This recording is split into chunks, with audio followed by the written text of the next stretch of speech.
বিভিন্ন দেশের পণ্যের ওপর নতুন করে শুল্ক আরোপ করেছেন যুক্তরাষ্ট্রের প্রেসিডেন্ট ডোনাল্ড ট্রাম্প।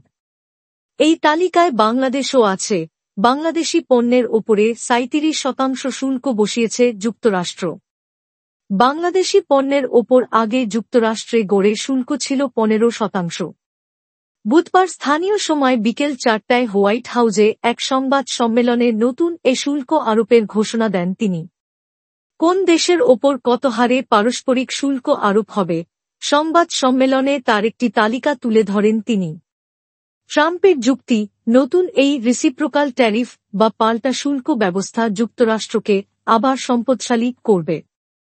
ধারণা করা হচ্ছে, নির্বাহী আদেশের মাধ্যমে প্রায় ১০০টি দেশের ওপর আরোপ করা এই শুল্ক বিশ্বব্যাপী অর্থনীতিতে বড় ধরনের প্রভাব ফেলতে পারে। অনেক দেশ ডোনাল্ড ট্রাম্পের এই সিদ্ধান্তকে বাণিজ্য যুদ্ধ হিসেবে আখ্যায়িত করছে। অর্থনীতিবিদরা সতর্ক করেছেন, এই বাণিজ্য যুদ্ধ শুরু হলে তাতে কেউই জয়ী হবে না।